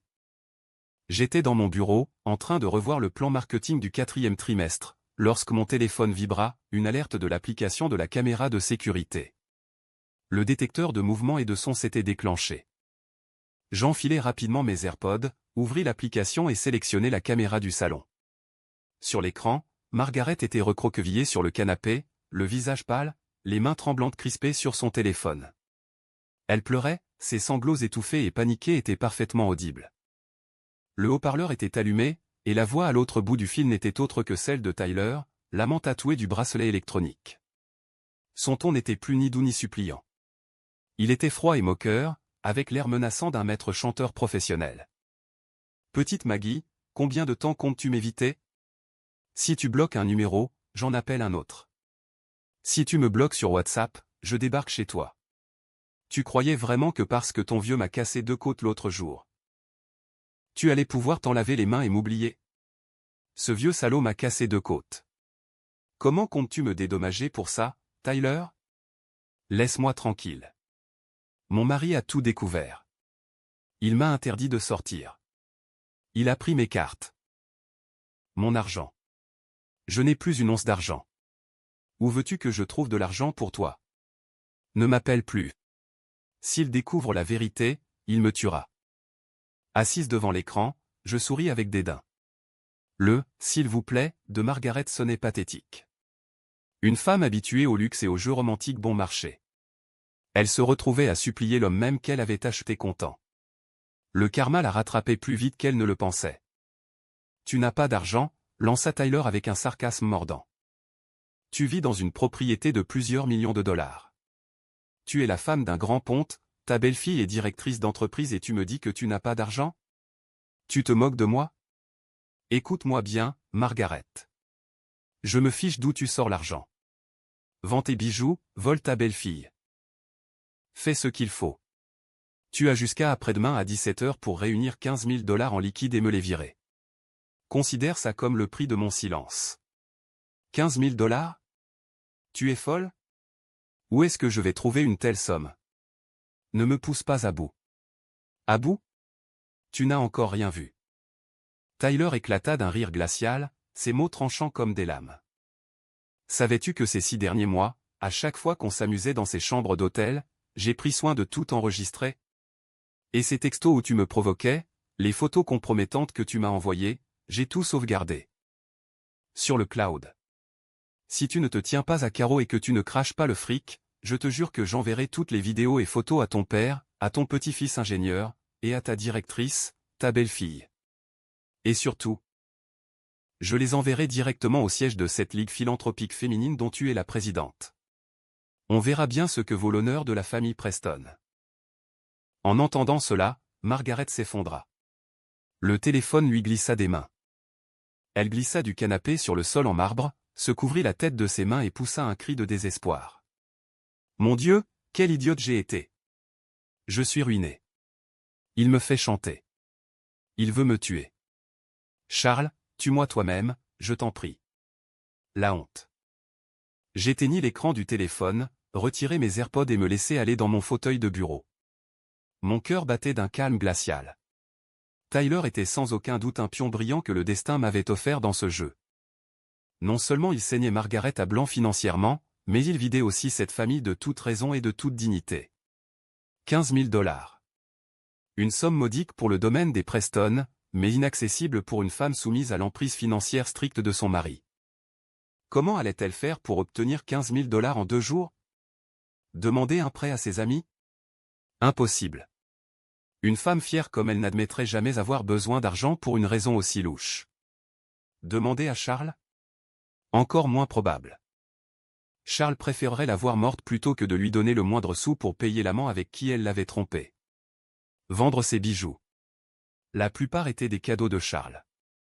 Il s'en apercevrait immédiatement. Il ne lui restait qu'une seule option. La plus vile, la plus sordide, celle à laquelle les désespérés ont recours, le vol. Et la cible la plus facile dans cette maison, le seul endroit où elle pouvait imaginer trouver une grosse somme d'argent liquide, c'était moi, ou plus précisément, le compte d'épargne commun que William et moi partagions. Je fis lentement tourner le stylo entre mes doigts. Le jeu avait pris une nouvelle tournure, plus cruelle, plus sordide, et je savais que la prochaine cible de Margaret ne serait autre que son fils adoré, William. Elle userait de tous les stratagèmes, de toutes les larmes de crocodile, pour le forcer à me voler mon argent et faire taire son amant. Je laissai échapper un rire amer. On verra bien si son amour maternel sacré l'emportera sur la raison, ou si la lâcheté de William creusera de ses propres mains la tombe de ce mariage pourri. Je leur préparerai une cage bien solide, prête à les y enfermer.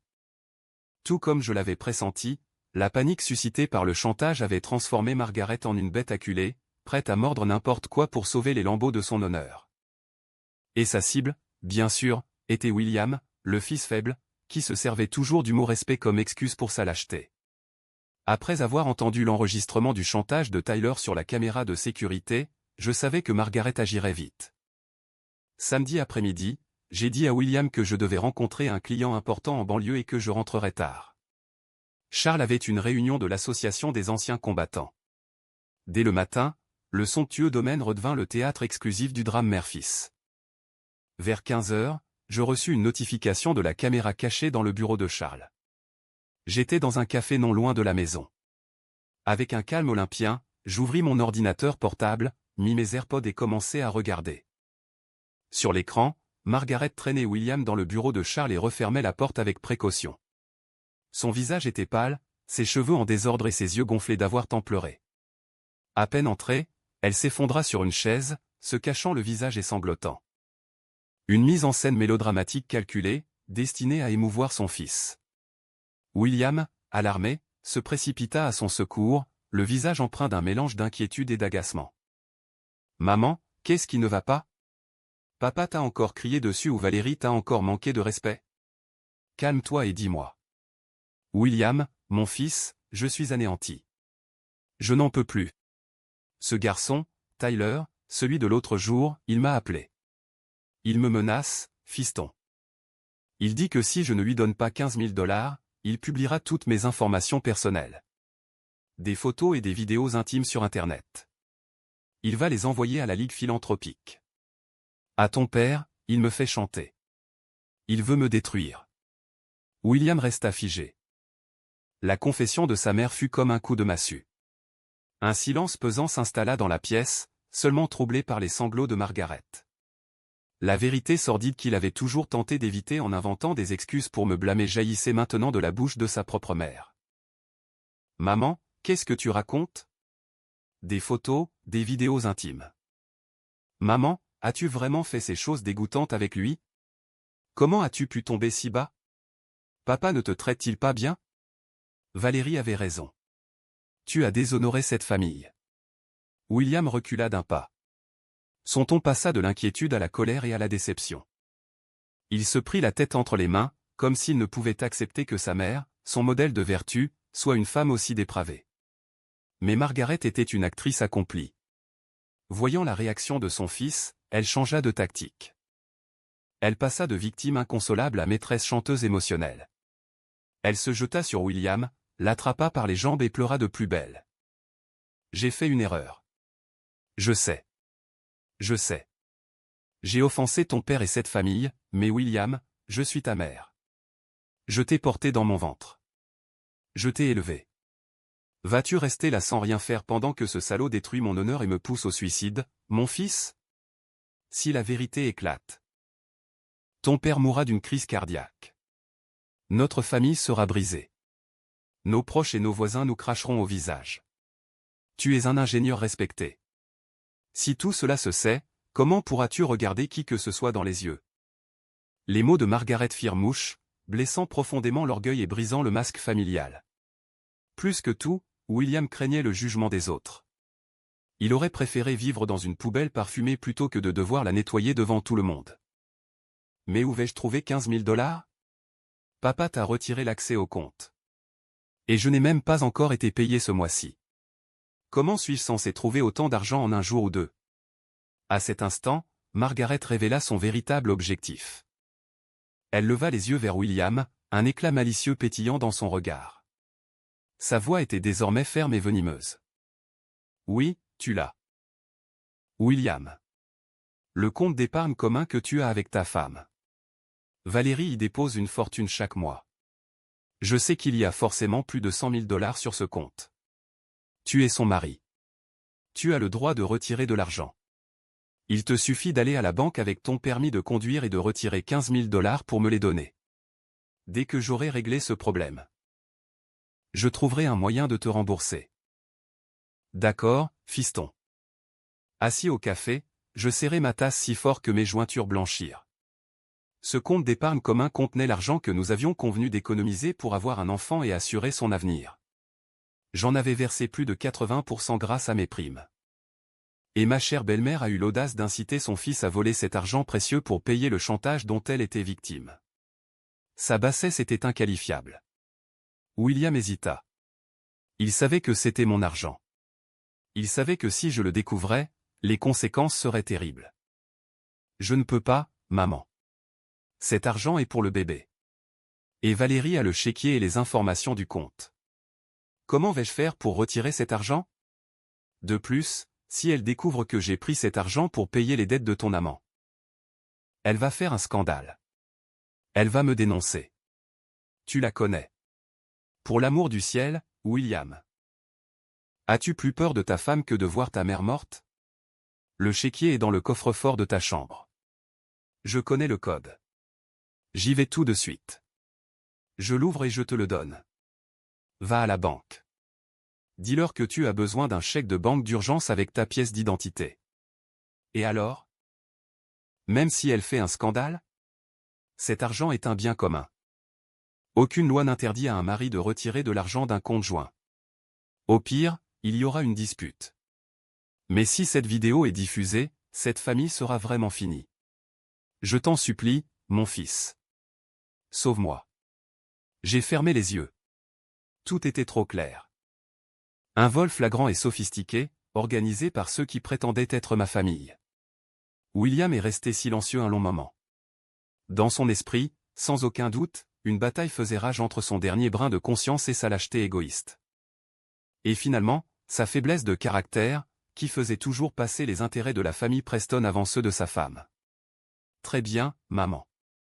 Va chercher le chéquier. J'irai à la banque chercher le chèque de banque. Mais c'est la dernière fois que je te tire d'affaire. Si jamais tu te retrouves seul, je fermerai mon ordinateur portable et retirerai mes AirPods. La douleur et la colère de la trahison avaient disparu. Mon cœur était complètement glacé, immobile comme un lac gelé.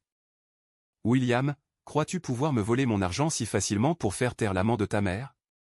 Me prends-tu pour une idiote que ta famille peut manipuler à sa guise? J'ai souri avec dédain, le sourire d'un chasseur dont la proie est tombée dans le piège le plus sophistiqué. J'ai aussitôt pris mon téléphone et appelé Maître Caldwell, un avocat brillant et un ami proche de mon père. Maître Caldwell, c'est Valérie. J'ai besoin que vous rédigiez une plainte et contactiez la banque. Je dois demander un gel d'urgence de mes avoirs. Oui, ils ont mis la main sur mes biens. Le jeu de la vérité et du châtiment allait atteindre son point culminant.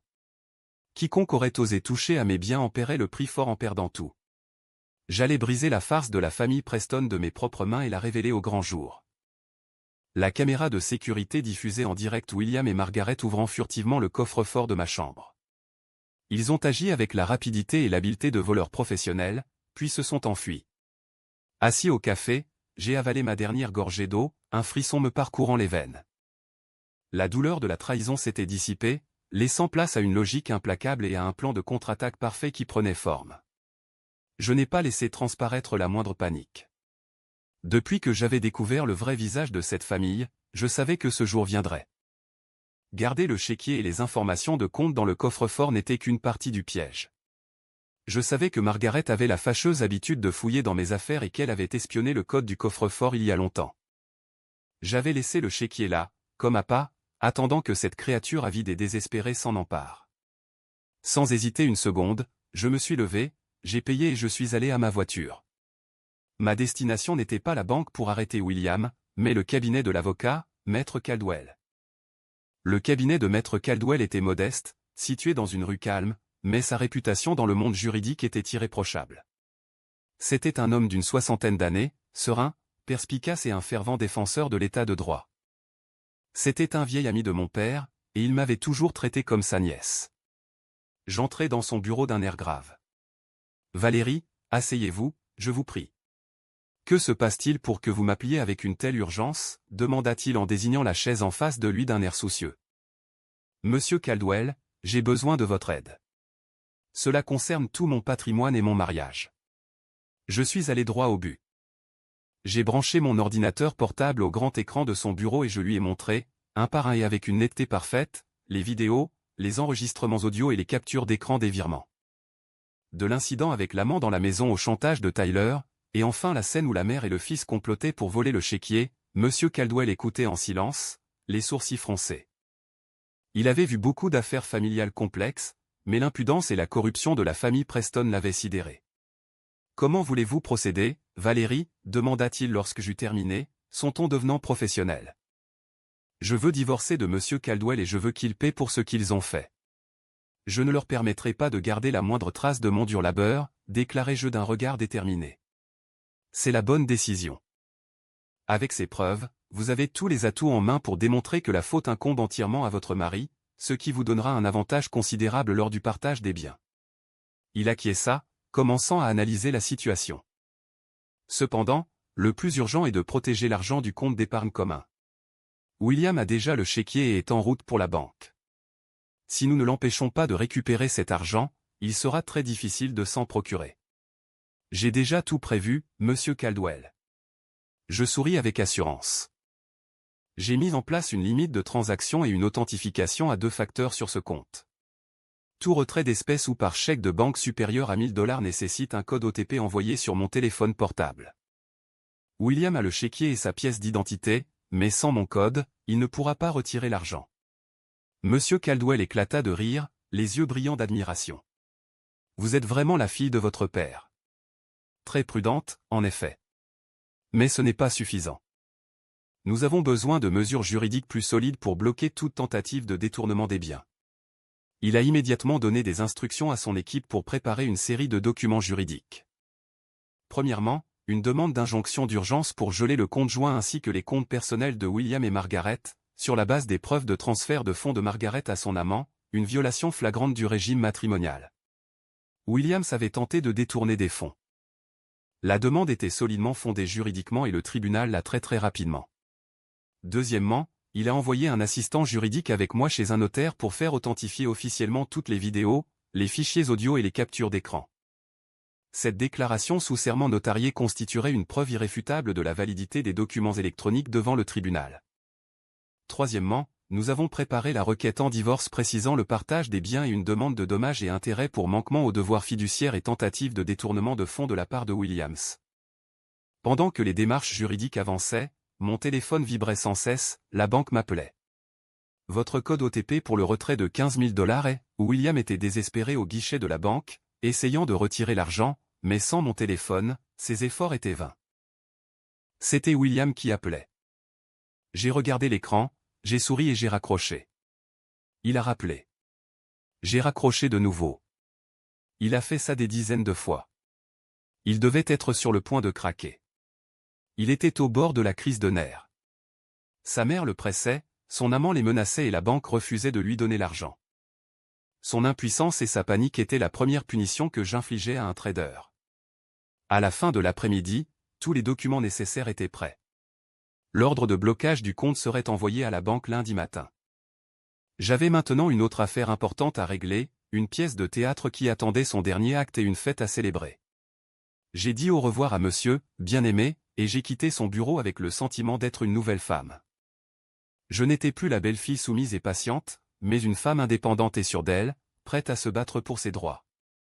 Ce week-end, c'était le 65e anniversaire de Charles, un événement que la famille Preston préparait depuis des mois, en envoyant des invitations à toute la famille, aux amis et aux anciens collègues. Ils voulaient profiter de la fête pour afficher leur statut et réaffirmer leur réputation de famille modèle, heureuse et unie.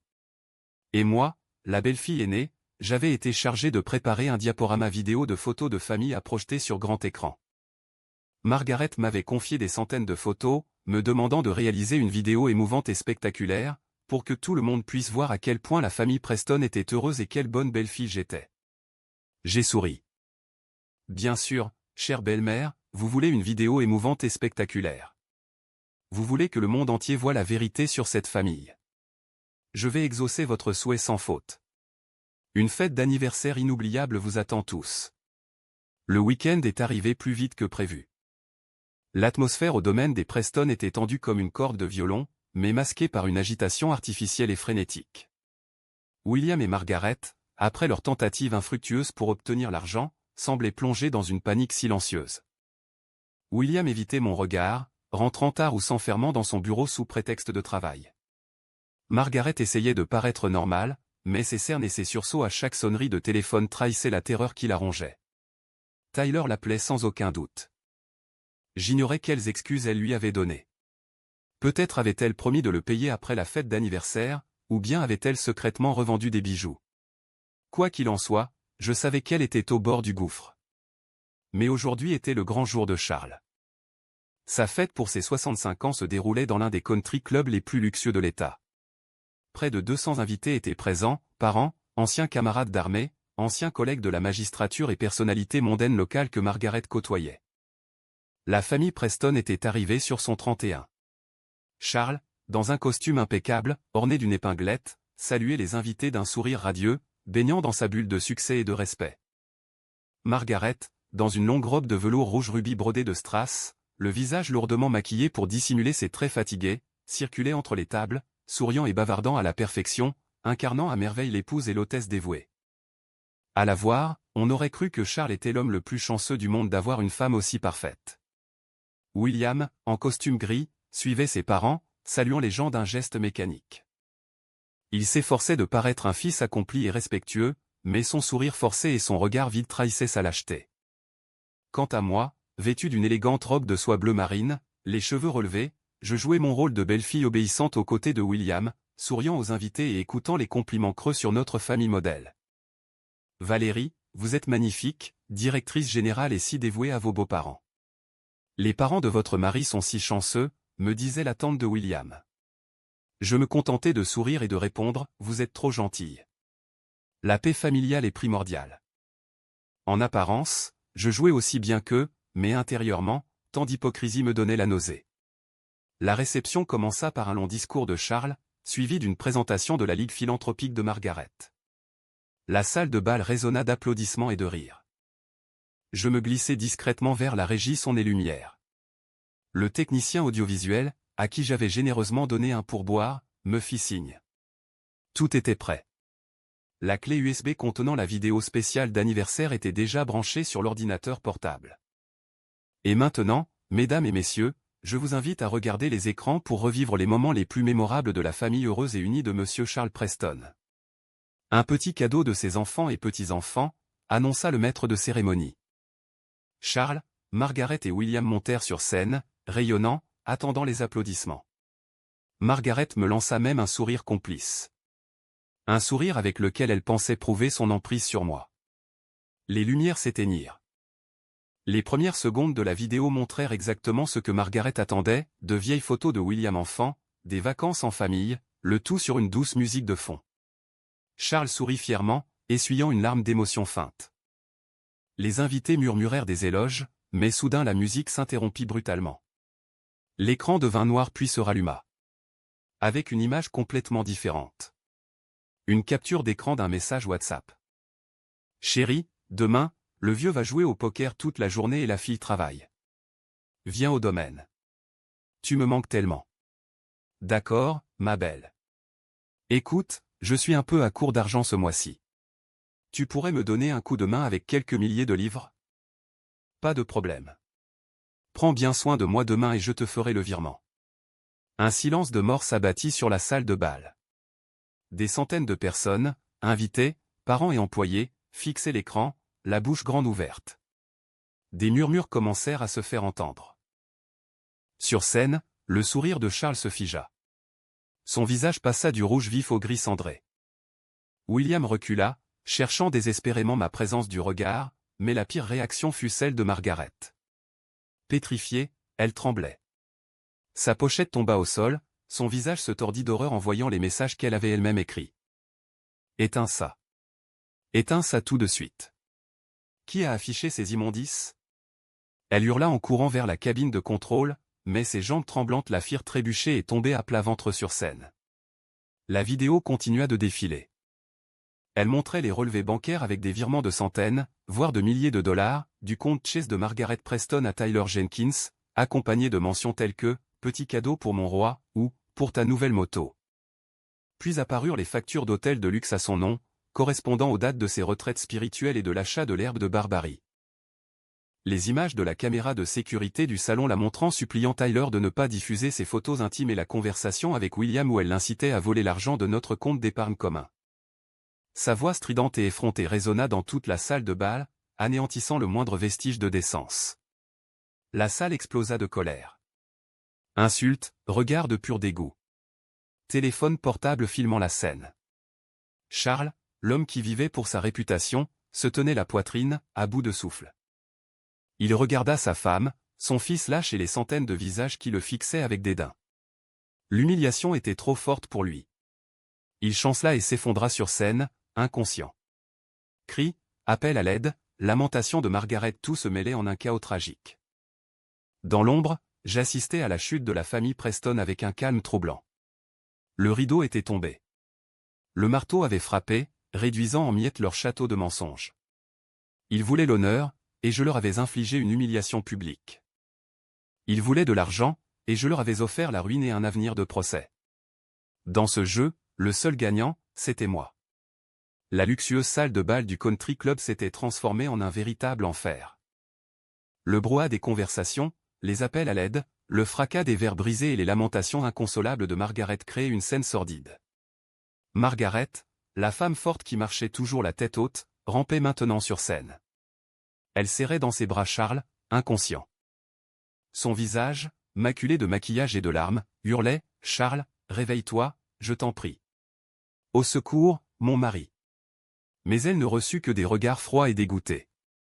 Les femmes de son cercle philanthropique, qu'il encensait autrefois, chuchotaient désormais dans un coin. Quelle honte! Utiliser l'argent de sa famille pour payer un escroc. Demain matin, j'exige sa démission de la présidence. Les proches secouèrent la tête. Certains l'insultèrent même ouvertement. Mon mari, William, restait paralysé au milieu de la scène, pâle comme un cadavre. La vidéo où on le voyait accepter de voler mon argent pour sauver sa mère avait anéanti son image d'homme intègre et prospère. William, espèce d'incapable, appelle une ambulance, hurla Margaret. Il sortit maladroitement son téléphone qui tomba au sol. Au milieu de ce chaos, je sortis de l'ombre et m'avançai sur scène. Mes pas étaient lents et assurés. Mon calme absolu contrastait brutalement avec la tragédie des Preston. Tous les regards se tournèrent vers moi. Avec un mélange de curiosité et de peur, ils comprirent que l'architecte de ce spectacle, c'était moi, la belle-fille apparemment soumise. Je m'approchai de William. Je le fixai d'un regard perçant. Je pris son téléphone et le lui tendis. « Appelle une ambulance », lui dis-je d'une voix douce mais glaciale. « Ton père a besoin d'un médecin, pas de ta lâcheté. » Me voyant, Margaret se jeta sur moi, les yeux injectés de sang, en hurlant « Espèce de vipère ! Tu as détruit ma famille. Je vais te tuer. » Je n'ai pas reculé. D'un geste ferme, je l'ai repoussée et elle s'est étalée de tout son long au sol. « Margaret », dis-je d'une voix claire pour que tout le monde m'entende. Je ne t'ai pas tendu de piège. J'ai simplement révélé la vérité. Ces messages sont-ils faux? Ces virements bancaires? Ces factures d'hôtel? Ai-je forcé cet homme à entrer dans ton bras? Tu t'es déshonoré et tu as détruit ta famille. Et maintenant? Tu t'attends à ce que je t'en tienne responsable? Je me suis tourné vers les invités. Vous êtes des gens instruits. Regardez cette famille honorable que vous admirez tant. Une belle-mère qui prêche la morale tout en utilisant l'argent de ses belles-filles et de son mari pour entretenir un amant. Un mari lâche qui complote avec sa mère pour voler l'argent qui lui est destiné. Mon futur enfant. Dites-moi, pourriez-vous vivre dans cet enfer d'hypocrisie? Mes mots me blessèrent profondément. Les regards se tournèrent vers Margaret et William, désormais emplis de mépris. Vous voulez nous tuer, sanglota Margaret en frappant le sol du poing. Je ne veux tuer personne. Je me défends, c'est tout, répondis-je froidement. Vous pensiez pouvoir me piétiner impunément. Vous pensiez que votre lâche fils pouvait me voler et s'en tirer. Vous vous trompiez. Ma patience a des limites, et quand vous les dépassez, vous devez en subir les conséquences. La sirène de l'ambulance retentit dehors. Les ambulanciers se précipitèrent à l'intérieur et installèrent Charles sur une civière. Margaret et William les suivirent en courant, laissant derrière eux un champ de ruines et des centaines de marches en mouvement. Avant que William ne franchisse la porte, je lui criai « William, garde ton téléphone allumé. Lundi, mon avocat enverra les papiers du divorce à ton bureau. N'essaie pas de t'enfuir. Tu n'as nulle part où te cacher. » Il s'arrêta, me regarda avec désespoir et peur, puis s'éloigna en traînant les pieds comme un condamné. Je restai planté au milieu de la salle de bal. Je m'inclinai légèrement devant les invités stupéfaits. Je m'excuse pour le dérangement. L'addition est réglée. Je vous prie de poursuivre.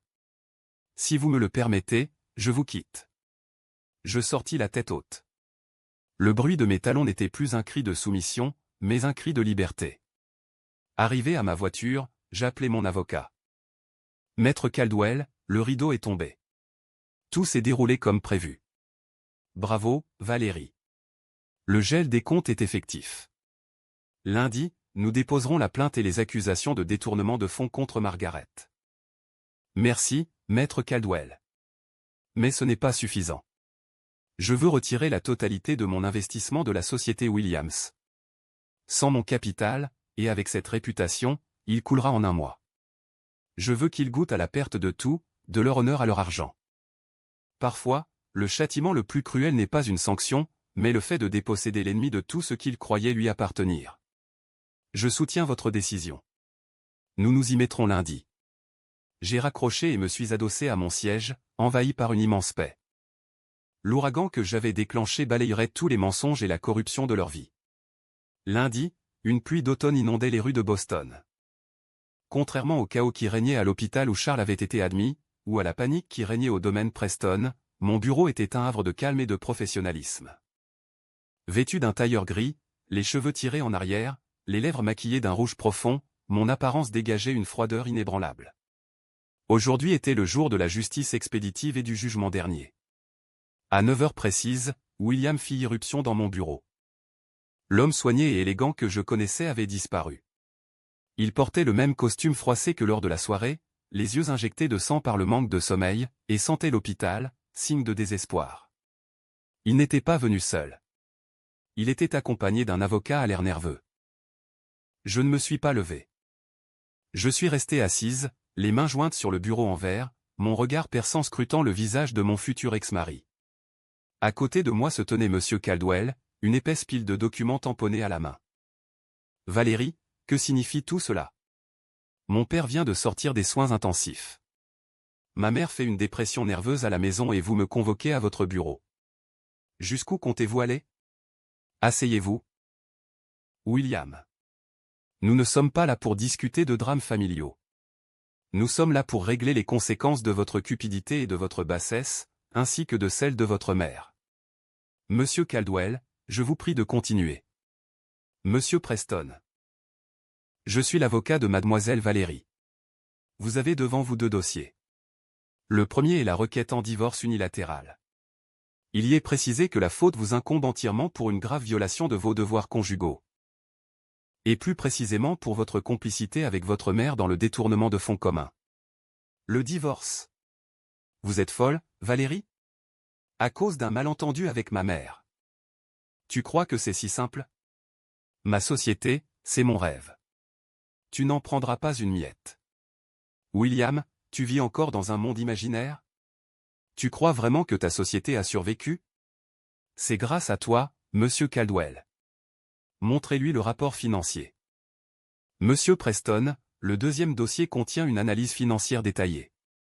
Quand vous avez fait faillite, c'est à cause de mademoiselle Valérie, qui a investi 1 500 000 $ de ses biens personnels d'avant le mariage dans votre entreprise, soit 75% des parts. Tous les grands projets que vous avez décrochés, vous les devez à ses relations et à son soutien. Sans mon argent, sans mes relations, toi et ta famille, vous seriez à la rue depuis 3 ans. Tu as utilisé mon argent pour vivre dans le luxe et payer tes maîtresses. Et maintenant que le robinet est fermé, qu'est-ce qu'il te reste ? Qu'est-ce que tu vas faire ? Demandai-je en me penchant en avant. Faire respecter le contrat. Ce matin, j'ai demandé le retrait de mon investissement de 1 500 000 $. Les comptes de votre entreprise ont été gelés suite à un conflit entre actionnaires, et les associés que je vous ai présentés ont rompu tout lien avec vous. Votre entreprise n'est plus qu'une coquille vide, croulant sous les dettes. Vous ne pouvez pas continuer ainsi. L'entreprise va sombrer. Tu me ruines. Tu es une femme cruelle et impitoyable. Cruelle. Et quand tu as comploté avec ta mère pour voler l'argent destiné à notre futur enfant afin de payer un escroc, tu n'étais pas cruelle. Et quand tu m'as accusé d'avoir fait entrer un inconnu dans la maison pour sauver la réputation de ta mère, tu n'étais pas impitoyable. Je ne fais que reprendre ce qui m'appartient. Signe le divorce, sauf si tu repars sans rien, et je te laisserai le cadavre de ton entreprise. Tu devras alors gérer les dettes toi-même. Si tu refuses, je te poursuivrai pour fraude et détournement de fonds. Monsieur Preston, intervint mon avocat. Je vous conseille d'y réfléchir. Les preuves de votre tentative de vol ont été rendues publiques. Si nous allons en procès, non seulement vous perdrez tout, mais vous pourriez être poursuivi au pénal. Signer est votre seule issue. William regarda les papiers, les mains tremblantes, la sueur perlant sur son front. La lâcheté le submergea à nouveau. Il craignait la prison. Il craignait les dettes. Son fantasme de pouvoir s'était brisé en 1000 morceaux. Il prit la plumée, d'un trait tremblant, signa sa reddition. Il la jeta sur le bureau, se leva et me regarda avec une haine impuissante. Tu vas le regretter. Ma famille ne te pardonnera pas. J'ai hâte de voir ce que ton père fera pour sauver sa famille pourrie. Maintenant, va régler les affaires de ta société. La banque commence le recouvrement des créances cet après-midi. Adieu, ex-mari. William laissa derrière lui sa silhouette voûtée, celle d'un homme anéanti.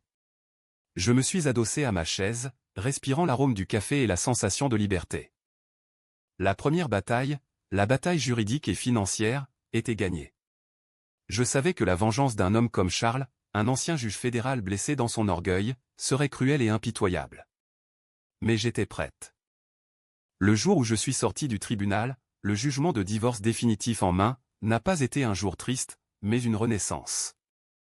En repensant à la femme soumise qui a tout enduré pour maintenir une paix familiale illusoire, puis à celle qui a utilisé la loi pour détruire une mascarade, j'ai compris une vérité, personne ne peut vous blesser si vous ne le permettez pas. La patience aveugle n'est pas une vertu dans une relation toxique. Elle ne fait qu'alimenter la cupidité et l'égoïsme d'autrui. Cet incident avec le fil d'acajou a brisé mes illusions et m'a montré que la morale que certains prônent n'est qu'un masque dissimulant leurs vices. Margaret Charles William. Il ne représentait pas une famille. Il représentait la pourriture intérieure. Mais je ne les hais pas.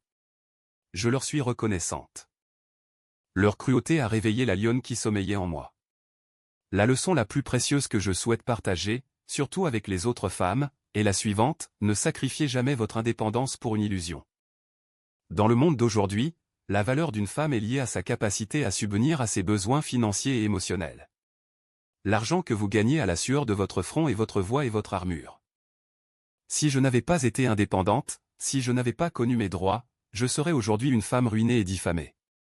On nous apprend l'abnégation, la patience. Mais le sacrifice n'a de sens que s'il est offert à quelqu'un qui le valorise. Face à ceux qui vous manipulent, la tolérance est un suicide. N'hésitez pas à utiliser la loi pour vous protéger.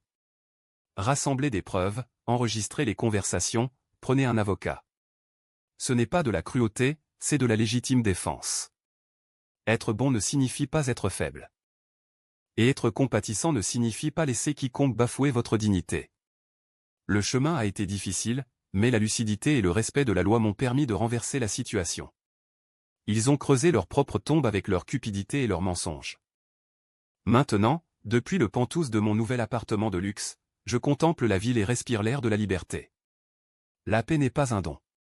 Elle se construit, elle se gagne en affrontant la tempête. Le passé est un chapitre clos. L'avenir est radieux et plein de promesses. J'ai appris à m'aimer, à poser des limites et à ne jamais céder à la méchanceté. Nous sommes tous maîtres de notre propre vie. Ne laissez personne vous imposer un scénario sombre et larmoyant. Si la vie vous donne des citrons, utilisez votre intelligence et votre force pour en faire la meilleure limonade possible. J'espère que mon histoire vous a inspiré et vous a amené à réfléchir à votre propre valeur et à la force qui réside en chacun de nous.